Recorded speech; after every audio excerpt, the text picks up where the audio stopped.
COVID-19 continues to devastate lives and livelihoods around the globe, hitting the most vulnerable the hardest. This is particularly true for millions of people on the move, such as refugees and internally displaced persons who are forced to flee their homes from violence or disaster, or migrants in precarious situations. Now they face three crises rolled into one. First, the health crisis, as they become exposed to the virus, often in crowded conditions where social distancing is an impossible luxury, and where basics such as health care, water, sanitation and nutrition are often hard to find.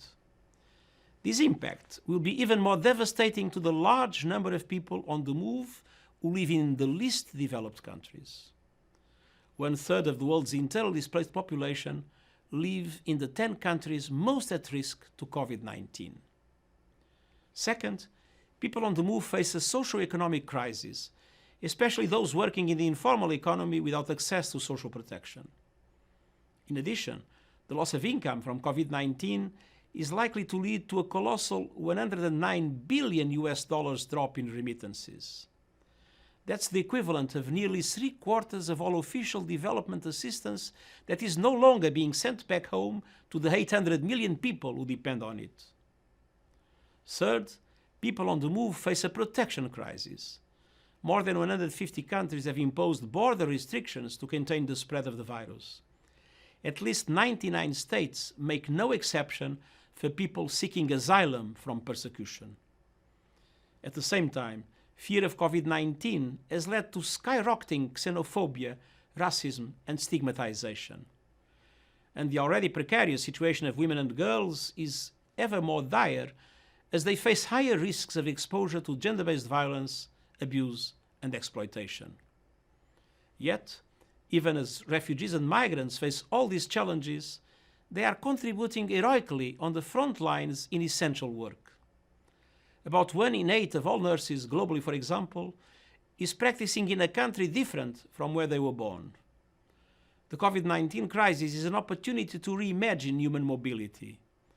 4 core understandings must guide the way. First, exclusion is costly and inclusion pays. An inclusive public health and socio-economic response will help suppress the virus, restart our economies, and advance the Sustainable Development Goals. Second, we must uphold human dignity in the face of the pandemic and learn from the handful of countries that have shown how to implement travel restrictions and border controls while fully respecting human rights and international refugee protection principles. Third, no one is safe until everyone is safe. Diagnostics, treatment, and vaccines must be accessible to all. Fourth and finally, people on the move are part of the solution. Let us remove unwarranted barriers, explore models to regularize pathways for migrants, and reduce transaction costs for remittances. I'm grateful to countries, especially developing countries, that have opened their borders and hearts to refugees and migrants despite their own social, economic, and now health challenges. They offer a moving lesson to others in a period when doors are closed.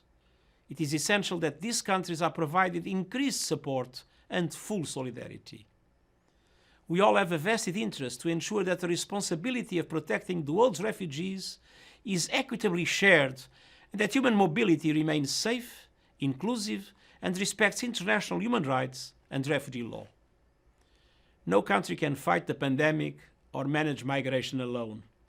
But together, we can contain the spread of the virus, buffer its impact on the most vulnerable, and recover better for the benefit of all. Thank you.